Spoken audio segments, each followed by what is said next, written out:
केंद्र सरकार ने देश भर में एक साथ चुनाव कराने के लिए एक राष्ट्र एक चुनाव के लिए गठित उच्च स्तरीय समिति की सिफारिशों को स्वीकार कर लिया है। नई दिल्ली में आज संवाददाताओं से बातचीत में सूचना और प्रसारण मंत्री अश्विनी वैष्णव ने कहा कि पूर्व राष्ट्रपति रामनाथ कोविंद की अध्यक्षता में गठित समिति ने राजनीतिक दलों और विशेषज्ञों सहित हितधारकों के साथ व्यापक विचार विमर्श किया। उन्होंने कहा कि इसे 2 चरणों में लागू किया जाएगा। पहले चरण में लोकसभा और विधानसभा चुनाव एक साथ होंगे, जबकि पंचायत और नगर पालिकाओं जैसे स्थानीय निकाय चुनाव आम चुनाव के 100 दिनों के भीतर कराए जाएंगे। सरकार की कैबिनेट ने आज सर्वसम्मति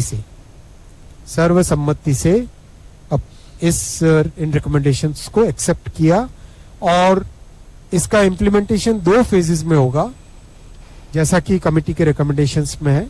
फर्स्ट फेज में लोकसभा और असेंबलीज के इलेक्शंस को साइमल्टेनियस कराने का प्रयास होगा और उसके सेकंड फेज में लोकल बॉडी इलेक्शन से जो है ग्राम पंचायत, जिला पंचायत, ब्लॉक में पंचायत समिति और जितने भी अर्बन लोकल बॉडीज हैं, चाहे म्यूनिसिपैलिटीज हो, चाहे म्यूनिसिपल कमिटीज हो, चाहे म्यूनिसिपल कॉरपोरेशन हो, उन सब के लोकल बॉडी इलेक्शंस को with in 100 days of general elections में करवाना, जिससे कि एक बार में सारे इलेक्शन का प्रोसेस कंप्लीट हो और फिर 5 साल तक सब के सब मेहनत करके देश के निर्माण में लगे।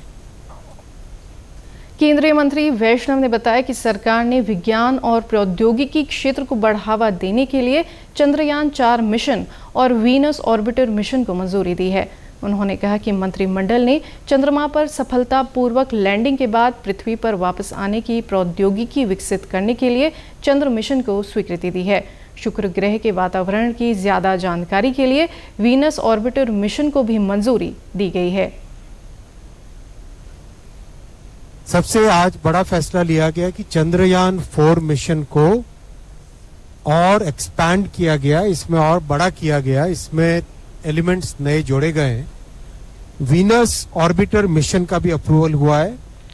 ये वीनस प्लैनेट के चारों तरफ ऑर्बिट करना और जो वीनस का एटमॉस्फेयर है उसमें प्रोब, आप जानते हैं कि Venus is the second next planet from sun और ये अर्थ का ट्विन कहलाता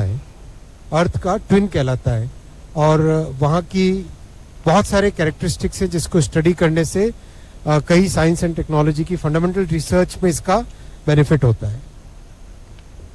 सूचना और प्रसारण मंत्री ने बताया कि सरकार ने रबी सीजन 2024-25 के लिए फॉस्फेट और पोटाश उर्वरकों पर पोषण आधारित सब्सिडी को भी स्वीकृति दी है। इस पर 24,000 करोड़ रुपए से अधिक का खर्चा होगा। उन्होंने कहा कि सरकार ने किसानों को उनकी उपज का लाभकारी मूल्य उपलब्ध कराने और आवश्यक वस्तुओं की कीमतों में उतार चढ़ाव पर नियंत्रण के लिए प्रधानमंत्री अन्नदाता आय संरक्षण योजना को जारी रखने को भी मंजूरी दी है।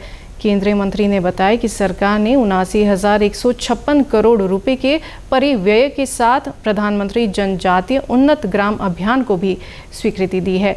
उन्होंने कहा कि इस योजना से जनजातीय समुदायों की सामाजिक आर्थिक स्थिति में सुधार होगा। केंद्रीय मंत्री ने कहा कि मंत्रिमंडल ने animation, visual effects, gaming, comics और एक्सटेंडेड रियलिटी के लिए एक राष्ट्रीय उत्कृष्टता केंद्र की स्थापना को भी मंजूरी दी है।